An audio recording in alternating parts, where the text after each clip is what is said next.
বিটিচিৰ প্ৰাক্তন উপমুখ্য কাৰ্যবাহী খাম্ফা বৰগোহাঁইৰ সংবাদমেল আনুষ্ঠানিকভাৱে দল ত্যাগৰ কাৰণ বৰ্ণনা কৰিলে বৰগোহাঁইয়ে। তেওঁ ক'লে, মই স্বইচ্ছাৰে BPF দল ত্যাগ কৰিছোঁ। শনিবাৰে আনুষ্ঠানিকভাৱে UPPLত যোগদান কৰিম। মোৰ লগত 11টা সমষ্টিৰ নেতাকৰ্মী সমৰ্থকে যোগদান কৰিব। BTRৰ প্ৰধান প্ৰমোদ বড়োৰ উপস্থিতিত যোগদান কৰিম বুলি তেওঁ মন্তব্য কৰে। BPFত এতিয়া যোগাত্মক চিন্তাধাৰাৰ অভাৱ, কিন্তু UPPLৰ চিন্তাধাৰা গণতান্ত্ৰিক বুলি মন্তব্য খাম্ফা বৰগোহাঁইৰ। মই স্ব-ইচ্ছাদি আৰু BTCৰ ৰাজনীতি আৰু ভৱিষ্যতটো চাই পেলাই আৰু সমূহ BTC বাকী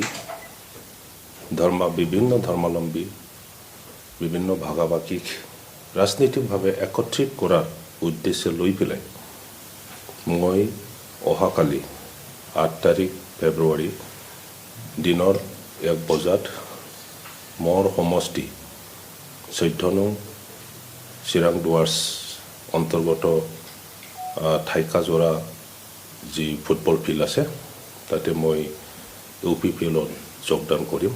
মই UPPL দলত যাব বিচৰাৰ ক্ষেত্ৰত কোনো ৰাজনৈতিক প্ৰেছাৰ নাই, কোনো ধৰণৰ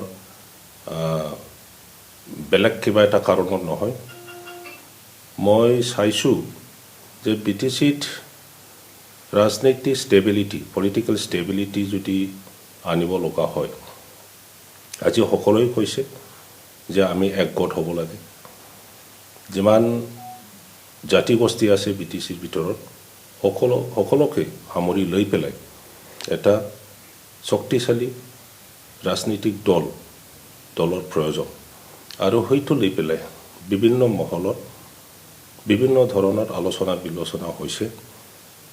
আৰু মই গোটেই বস্তুটো দীঘলীয়া মোৰ যিটো ৰাজনৈতিক জীৱন আৰু ৰাজনীতিটো মই প্ৰথম মোৰ জীৱনত BPF দলতে কৰিছোঁ।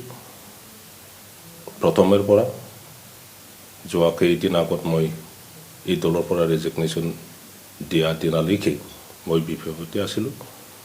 মই দেখিবলৈ মোৰ অবজাৰভেশ্যনত যে BTC বাকীক যেতিয়ালৈকে একত্ৰিত কৰিব নোৱাৰে ৰাজনৈতিকভাৱে, তেতিয়াহ'লে আমাৰ অঞ্চলত শান্তি প্ৰতিষ্ঠা কৰা, বিভিন্ন জাতিগোষ্ঠীৰ আশা আকাংক্ষা, সিহঁতৰ জাতীয় সমস্যা, সিহঁতৰ শিক্ষাৰ সমস্যা, সিহঁতৰ অৰ্থনীতিৰ সমস্যা, সিহঁতৰ সামাজিক সমস্যা সমাধান কৰাৰ ক্ষেত্ৰত আমি ব্যৰ্থ হ'ম।